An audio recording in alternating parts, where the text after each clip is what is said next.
সকালে ঘুম থেকে উঠতে অনেক সময় দেরি হয়ে যায়। এই সমস্যায় যাতে না পড়তে হয় তার জন্য আমাদের একমাত্র ভরসা হলো অ্যালার্ম। অ্যালার্ম সেট করা থাকলে নির্দিষ্ট সময়ে আমাদের ঘুম ভাঙতে বাধ্য। তবে অনেক ক্ষেত্রেই আমরা বাঁচতে থাকা অ্যালার্ম বন্ধ করে আবারও ঘুমিয়ে পড়ি। এর ফলে বাড়তে থাকে সময়, দেরি হয়ে যায় বিভিন্ন কাজে। কিন্তু যখন ঘড়িতে অ্যালার্মের ব্যবস্থা আসেনি বা মোবাইল ফোনের আবিষ্কার হয়নি, তখনও কিন্তু ঘুম ভাঙানোর জন্য অ্যালার্মের ব্যবস্থা ছিল। তবে সেই অ্যালার্ম ছিল জীবন্ত, এখনকার মতো নির্জীব নয়। আপনারা নিশ্চয়ই ভাবছেন অ্যালার্ম আবার জীবন্ত নাকি? হ্যাঁ, বহু বছর আগে ব্রিটেনে ঘুম ভাঙানোর জন্য এই জীবন্ত অ্যালার্মের প্রচলন ছিল। আর এই জীবন্ত অ্যালার্মটি হলো মানুষ। তারা সময় মতো নির্দিষ্ট বাড়ির সামনে গিয়ে হাজির হয়ে যেত। তারপর লম্বা লাঠির সাহায্যে ওই বাড়ির জানালা বা দরজায় আওয়াজ করতে থাকতো। লাঠিতে কাজ না হলে তারা বাঁশি বাজাতে থাকতেন। যতক্ষণ না ঘুম ভাঙত এই প্রক্রিয়া চলতেই থাকতো। তবে বলা বাহুল্য এটা ছিল এক ধরনের পেশা। এই কাজের জন্য তাদের মাইনেও দেয়া হতো। 1970 দশক অবধি এই পেশার অস্তিত্ব ছিল। পরে যুগ বদলের সঙ্গে সঙ্গে তারা ধীরে ধীরে নিশ্চিহ্ন হয়ে যায়।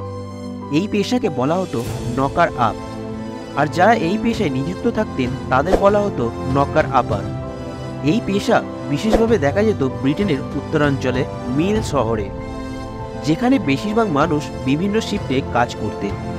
তাদের নির্দিষ্ট সময় ঘুম ভাঙানোর জন্য ডাক পড়ত নকার আপারদের। এই নকার আপার হিসাবে কাজ করতে পারত নারী ও পুরুষ উভয়। তারা এই কাজের জন্য ব্যবহার করত লম্বা লাঠি, হালকা হাতুড়ি ও ঝুমঝুমি এবং বাঁশি। এবার প্রশ্ন আসতেই পারে, এই নকার আপারদের নির্দিষ্ট সময়ে ঘুম ভাঙাতো কারা? তারা কি নিজে থেকেই উঠে পড়ত?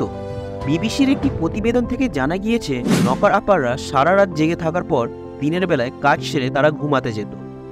তাদের ঘুম ভাঙত বিকেল 4টে নাগাদ। এভাবেই তারা দিন যাপন করত। এই নকার আপারদের প্রয়োজন কেবল শিল্প শহরগুলিতেই সীমাবদ্ধ ছিল তেমনটা নয়। ক্যানিলিনো জেন কাঞ্জিস, যিনি স্নেহভাজনে ক্যানি কাঞ্জিস নামেও পরিচিত ছিলেন, 1814 সালে ডরসেটে জন্মগ্রহণ করেছিলেন তিনি।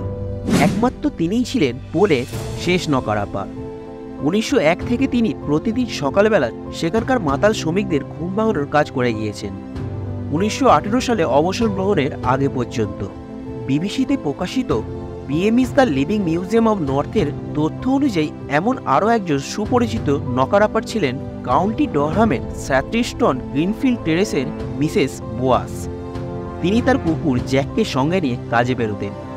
প্রতিদিন একটায় ঘুম থেকে উঠে তিনি মর্নিং শিফটের খনির শ্রমিকদের ঘুম ভাঙাতেন। তিনি প্রথম বিশ্বযুদ্ধের সময় থেকে এই কাজে যোগদান করেছিলেন এবং তা বহু বছর পর্যন্ত চালিয়েও গিয়েছিলেন।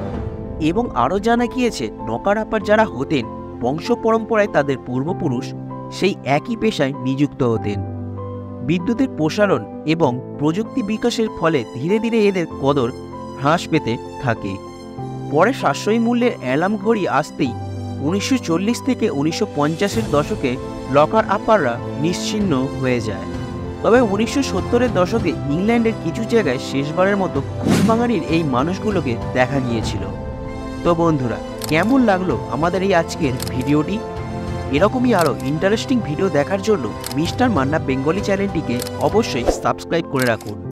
ধন্যবাদ। দেখা হচ্ছে পরের ভিডিওতে। ভালো থাকবেন, সুস্থ থাকবেন।